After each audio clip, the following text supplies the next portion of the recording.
Hello दोस्तों, नमस्कार। मध्य प्रदेश श्रृंखला में स्वागत है।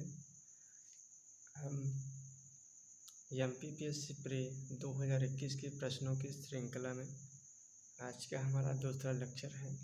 इसके अंतर्गत हम मध्य प्रदेश की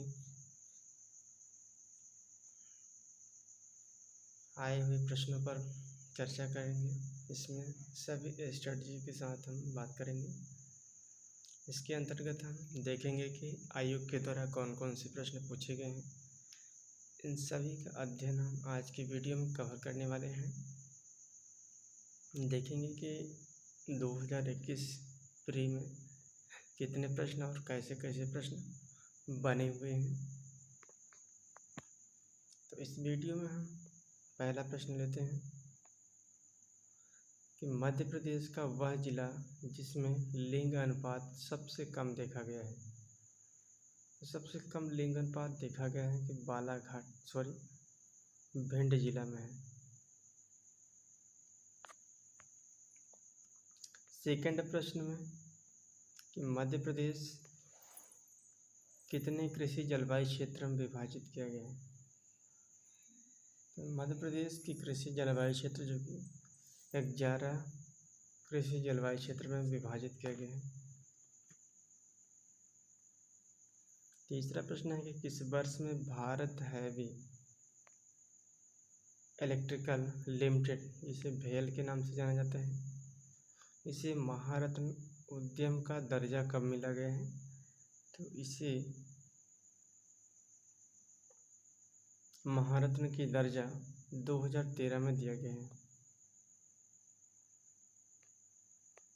चौथा प्रश्न है कि इंदिरा गांधी ट्राइबल विश्वविद्यालय मध्य प्रदेश के किस शहर में स्थित है।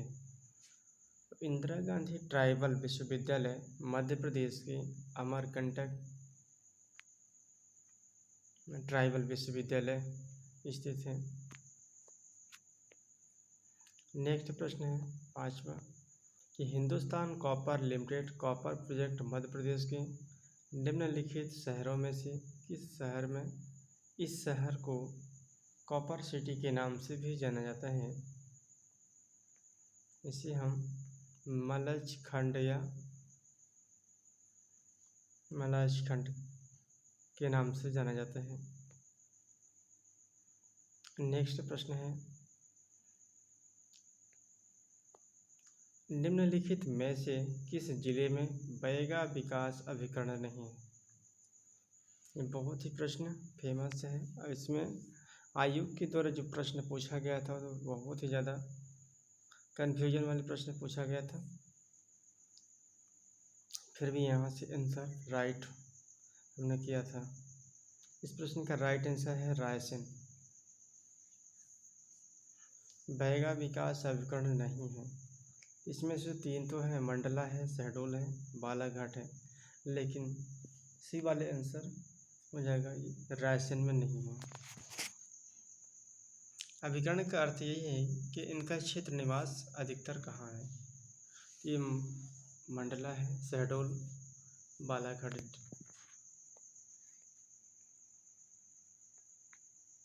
नेक्स्ट प्रश्न है कि निम्नलिखित में से मध्य प्रदेश के प्रमुख चित्रकार नहीं है। इनमें से बताना है कि मध्य प्रदेश के चित्रकार कौन है और कौन नहीं है। इसमें से नारायण श्रीधर बेंद्रे जी हैं, विष्णु चिंचालकर भी हैं, लेकिन नाना साहेब पेंसे ये नहीं है। इस प्रश्न का राइट आंसर सी हो जाएगा। देख लेते हैं आगे। अमृतलाल बेंगड़, ये 3 हैं जो कि हमारे मध्य प्रदेश के प्रमुख चित्रकार हैं, लेकिन नाना साहेब पेंसे ये नहीं है।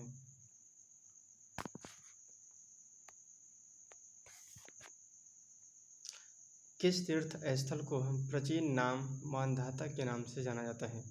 तो मानधाता के नाम से ओमकारेश्वर को जाना जाता है। नेक्स्ट प्रश्न है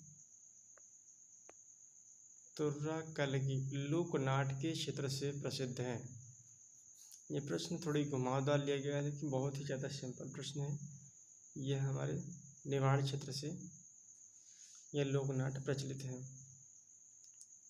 तुर्राकलगी।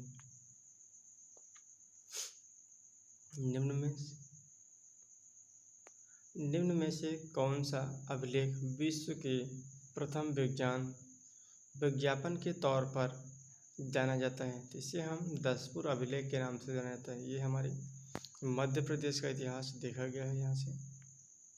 नेक्स्ट प्रश्न है, इसे सम्मिलित करना है।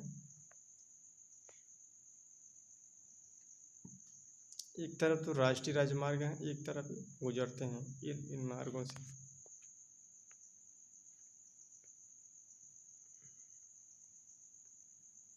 मिलान करते हैं कि राष्ट्रीय राजमार्ग 30 ये गुजरता है जबलपुर से। नेक्स्ट राष्ट्रीय राजमार्ग 39 ये गुजरते हैं खजुराहो से। राष्ट्रीय राजमार्ग 46 ये गुजरते हैं भोपाल से। राष्ट्रीय राजमार्ग 44 ये सागर डिस्ट्रिक्ट से गुजरते हैं। तो इस प्रकार हमारा राइट आंसर है 4, 1, 2 और 3 हो जाएगा, यानी जबलपुर, खजुराहो, भोपाल और सागर हो जाएंगे। नेक्स्ट प्रश्न है कि मध्य प्रदेश में निम्न में से कौन सा स्थान जिला तापी विद्युत केंद्र से संबंधित नहीं है? मध्य प्रदेश में निम्न में से कौन सा स्थान है जो कि जिला तापी विद्युत केंद्र से संबंधित नहीं है? सारणी बैतूल में है, अमरकंटक अनूपपुर में है, बिरसिंहपुर उमरिया, ये सभी अपने अपने स्थान पर सही हैं। सारणी बैतूल में है, अमरकंटक अनूपपुर में ही है, बिरसिंहपुर उमरिया में है, लेकिन दोंगलिया मुंडी ये खरगोन डिस्ट्रिक्ट में नहीं है। तो यही इसका राइट आंसर हो जाएंगे। यहाँ पर भी नेक्स्ट प्रश्न है कि निम्नलिखित में से कौन सा युग्म सुमेलित नहीं है? सही सुमेलित नहीं है। एक तरफ सिंचाई परियोजना है, एक तरफ जिला है। तो बरगी परियोजना ये जबलपुर डिस्ट्रिक्ट में है, बिल्कुल सत्य है। तवा परियोजना होशंगाबाद में है। मटियारी बांध ये मंडला में है, लेकिन वारना घाटी परियोजना ये उज्जैन में नहीं है। तो इस प्रश्न का राइट आंसर यही हो जाएगा। 3 तो हमारे मध्य प्रदेश में और बिल्कुल सटीक बैठता है, उसी स्थान पर है कि बरगी परियोजना जबलपुर में ही है, तवा परियोजना होशंगाबाद में, मटियारी बांध मंडला में ही है, वारना घाटी परियोजना ये उज्जैन में नहीं है। नेक्स्ट प्रश्न है, विचार करना है कि निम्नलिखित कथनों पर विचार कीजिए कि मध्य प्रदेश के मालवा पठार में सूती वस्त्र मिलों की स्थापना की गई है। मध्य प्रदेश में मालवा पठार में सूती वस्त्र मिलों की स्थापना की गई है। और नेक्स्ट कोट है कि मालवा पठार काली मिट्टी से आवृत है। तो इस प्रश्न का राइट आंसर हमारा हो जाएगा ऑप्शन नंबर डी हो जाएगा। 1 और 2 दोनों सही हो जाएंगे।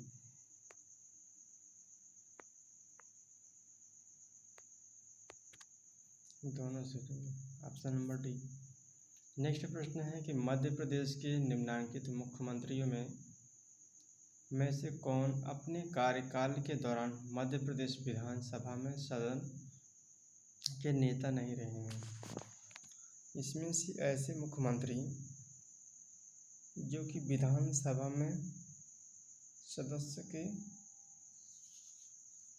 नेता रहे हैं और नहीं रहे हैं। तो इस प्रश्न में प्रकाश चंद्र सेठी, बाबूलाल गौर और कैलाश जोशी ये मध्य प्रदेश विधानसभा के नेता भी रहे हैं और मुख्यमंत्री भी रहे हैं, लेकिन गोविंद नारायण सिंह ये विधानसभा में सदन के नेता नहीं रहे। तो इस प्रश्न का राइट आंसर है ऑप्शन नंबर बी हो जाएगा, गोविंद नारायण सिंह। नेक्स्ट प्रश्न है कि निम्नांकित में से कौन मध्य प्रदेश विधानसभा के समसामयिक अध्यक्ष, प्रोटेम स्पीकर, अध्यक्ष व उपाध्यक्ष के पद पर रहे? ये रामकिशोर शुक्ला जी हैं। नेक्स्ट प्रश्न है, मध्य प्रदेश में सरपंच और उप सरपंच की अनुपस्थिति में ग्राम सभा की बैठक की अध्यक्षता कौन करता है? ये प्रश्न जब आयोग के द्वारा पूछा गया तो हमारे ये प्रश्न गलत हो गए थे कन्फ्यूजन में। ये प्रश्न देख लीजिए, ये कूट है कि खंड विकास अधिकारी, ग्राम पंचायत का सचिव इस प्रयोजन हेतु ग्राम सभा की बैठक में उपस्थित सदस्यों द्वारा निर्वाचित ग्राम पंचायत का सबसे बुजुर्ग व्यक्ति होता है। और लास्ट में है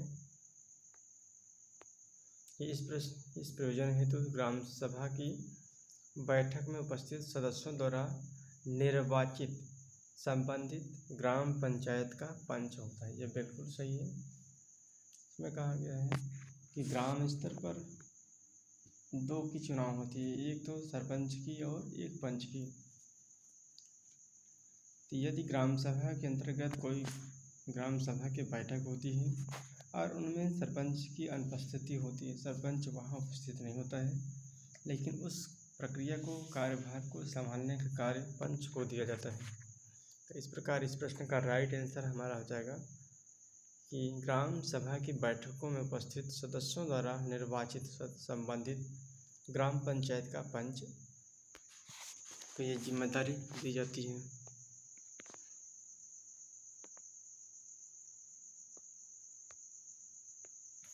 नेक्स्ट प्रश्न है कि मध्य प्रदेश में निम्नांकित में से कौन सा जिला पंचायत की स्थायी समितियां हैं? एक तो सामान्य प्रशासन समिति है, कृषि समिति और शिक्षा समिति हैं। इसमें से कुछ चुनकर आंसर देना है। तो इस प्रश्न का राइट आंसर हो जाएगा कि तीनों सत्य हैं। नेक्स्ट है अटल प्रगति पाठ संबंधित है। ये पाठ नहीं है, यह पथ है, थोड़ी लिखने में मिस्टेक हुई। अटल प्रगति पथ संबंधित है, ये संबंधित है ग्वालियर चंबल क्षेत्र से। ये आयोग के द्वारा पूछा गया, ये करंट अफेयर से संबंधित है, जीके से रिलेटेड। 600 मेगावाट क्षमता के तौर पर तरण परियोजना solar floating project Madhya Pradesh के किस क्षेत्र में प्रस्तावित है? 600 मेगावाट क्षमता की सौर तरण परियोजना solar floating project Madhya Pradesh के ओंकारेश्वर में प्रस्तावित है। मध्य प्रदेश के खेल से प्रश्न आए हुए हैं कि मध्य प्रदेश के खिलाड़ी चिंकी यादव के किस खेल से संबंधित हैं? ये हैं निशानेबाजी, शूटिंग से संबंधित हैं। नेक्स्ट प्रश्न है कि मध्य प्रदेश के खिलाड़ी विवेक सागर किस खेल से संबंधित हैं? तो विवेक सागर जो कि ये हॉकी के खिलाड़ी माने जाते हैं। अब यहाँ पर उत्तर चयन करना है, सही जोड़ियाँ मिलाना है। एक तरफ तो सहायक नदियाँ हैं और एक तरफ उनके नदियाँ हैं। तो बेतवा नदी जो कि यमुना में जाती है, क्षिप्रा नदी ये चंबल में जाती है, क्षिप्रा नदी चंबल में, और ये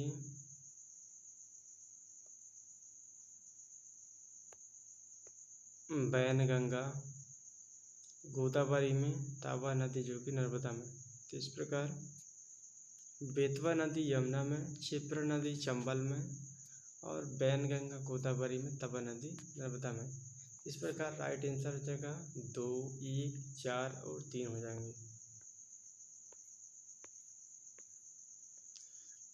ये प्रश्न बहुत ही ज़्यादा इम्पोर्टेंट प्रश्न है और कॉन्सेप्ट वाले। मध्य प्रदेश की जलवायु से संबंधित है कि मध्य प्रदेश की जलवायु के संबंध में निम्नलिखित में से कौन से कथन सही नहीं है। इनमें से आपको छांटना है कि मध्य प्रदेश की जलवायु राज्य के मध्य से गुजरने वाली कर्क रेखा से प्रभावित करता है। ये बिल्कुल सही है कि हमारे मध्य प्रदेश से होकर के ही कर्क रेखा गुजरती है। नेक्स्ट है ग्वालियर गर्म ग्रीष्म काल के साथ उपोष्ण कटिबंधीय जलवायु का एक उदाहरण है।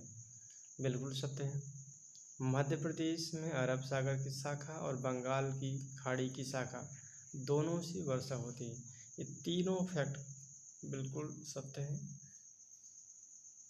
मध्य प्रदेश की जलवायु राज्य के मध्य से गुजरने वाली कर्क रेखा से प्रभावित है। बिल्कुल सही है। ग्वालियर गर्म ग्रीष्म काल के साथ उपोष्ण कटिबंधीय जलवायु का एक उदाहरण है। बिल्कुल सही। मध्य प्रदेश में अरब सागर की शाखा और बंगाल की खाड़ी की शाखा, ये दोनों शाखा से हमारे मध्य प्रदेश में वर्षा होती है। लेकिन चौथा प्रश्न कोट है कि राज्य की लगभग 50% वर्षा दक्षिण पश्चिम मानसून से होती है। यही प्रश्न नहीं है, हमारी सटीक नहीं बैठता, इसलिए यही राइट आंसर है।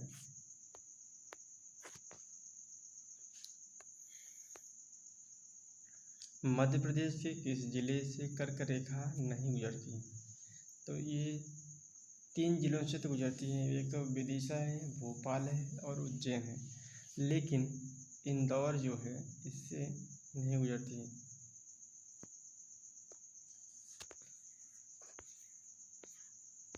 मध्य प्रदेश के किस क्षेत्र में काली मिट्टी नहीं पाई जाती है? तो मालवा का पठार, नर्मदा का पठार और सतपुड़ा का पठार, ये तीनों जगह तो काली मिट्टी पाई जाती है, लेकिन बघेलखंड में नहीं पाई जाती। बघेलखंड में क्या है, यहाँ पर लाल मिट्टी पाई जाती है। बघेलखंड में लाल मिट्टियाँ पाई जाती हैं। नेक्स्ट प्रश्न है कि मालवा संवत इस नाम से भी जाना जाता है। इसे हम कृत संवत के नाम से जानते हैं। नेक्स्ट प्रश्न है कि निम्न में से कौन सा मध्यकालीन शहर छीट नामक छपे हुए कपड़े के लिए प्रसिद्ध है? यही सिरोंज है। नेक्स्ट प्रश्न है निम्न में से कौन सा कथन मध्य प्रदेश में स्वतंत्रता आंदोलन से के संबंध में असत्य है? ख्वाजा एवं भीमा नायक भील नेता थे जिन्होंने ब्रिटिश सत्ता के विरुद्ध संघर्ष किया है। ख्वाजा एवं भीमा नायक भील नेता हैं जिन्होंने ब्रिटिश सत्ता के विरुद्ध संघर्ष करते हैं। स्वतंत्रता सेनानी शंकर शाह गढ़मंडला राज्य के थे। रामगढ़ के जुझार सिंह के पुत्र देवनाथ सिंह ने ब्रिटिश सत्ता के विरुद्ध संघर्ष किया है। ये सभी फैक्टर बिल्कुल सत्य हैं। और आखिरी के प्रश्न जो है, ये प्रश्न गढ़ मैच नहीं खाती है और यही इस प्रश्न का राइट आंसर है कि सिपाही बहादुर सरकार की स्थापना इंदौर में करती है। सिपाही बहादुर सरकार की स्थापना इंदौर में नहीं है, ये भोपाल में की गई है। तीसरा प्रश्न है 30वां नंबर का 30 नंबर के कि निम्नलिखित में से किस जिले में गोटमार मेला आयोजित होता है? तो गोटमार मेला आयोजित होता है छिंदवाड़ा डिस्ट्रिक्ट में। इस प्रश्न का राइट आंसर है छिंदवाड़ा डिस्ट्रिक्ट।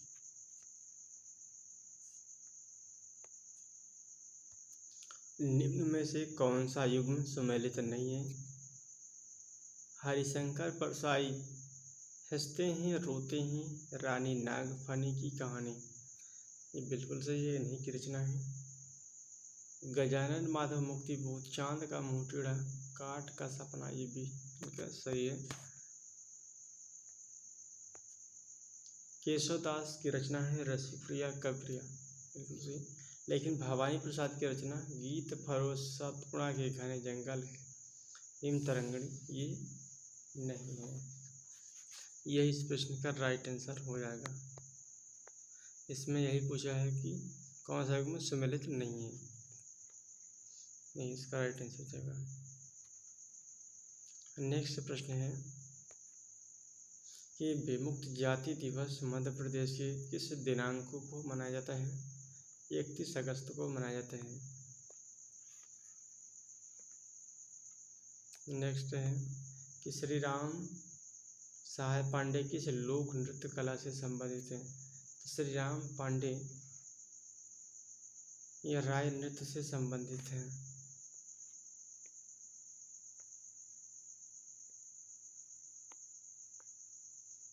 आज का हमारा अंतिम प्रश्न है, तो ये भी 2 प्रश्न है कि श्रीमती दुर्गाबाई व्याम किस जनजाति कला से संबंधित है? ये प्रश्न हमारा उसमें गलत हो गया था, आयोग के द्वारा ये पूछा गया था, हमने भील ट्राइब को लगा दिया था, लेकिन इस प्रश्न का राइट आंसर हो जाएगा हमारा गोंड शैली। दुर्गाबाई व्याम जो कि है गोंड शैली से संबंधित है। अंतिम प्रश्न है, सुमेलित कीजिए कि एक तरफ जिला है और संभावित उत्पाद है। बालाघाट में तुअर दाल एवं गुड़ होती है। बैतूल में मिर्ची एवं मिर्ची उत्पाद सागौन, खरगोन में सागौन, नरसिंहपुर में कोदो कुटकी। इससे मिलान करना है, इसके विपरीत दिया गया है। बालाघाट में कोदो कुटकी होती है, 1 नंबर। बालाघाट में कोदो कुटकी। बैतूल में सागौन होती है। खरगोन में मिर्ची एवं मिर्ची उत्पाद, जबकि नरसिंहपुर में तुअर दाल एवं गुड़ ये सामग्री इस स्थान पर होते हैं। तो दोस्तों आज का वीडियो हम यही एंड करते हैं। तो देखा आप लोगों ने कि आयोग के द्वारा MPPSC में MP GK का कितना रोल है। 35 प्रश्न यहाँ से आए हुए हैं 2021 के प्री में। तो यहाँ से सीधा सीधा यदि आप MP GK को स्ट्रॉन्ग बनाते हैं, अच्छा मेहनत करते हैं, तो 35 दूना 70, यानी 70 नंबर आपको ऐसे ही मिल जाते हैं। ज़्यादा इधर उधर भटकने के नहीं, और बाकी सब्जेक्ट हैं उनमें आप कवर करेंगे तो आराम से आप लोगों का प्रीलिम निकल जाता है। तो जुड़े रहें इस चैनल पर, चैनल को सब्सक्राइब कर लें। चलिए हम नेक्स्ट वीडियो में फिर बात करेंगे। आज की वीडियो हम यही एंड करते हैं। So thank you. जय हिंद, जय भारत।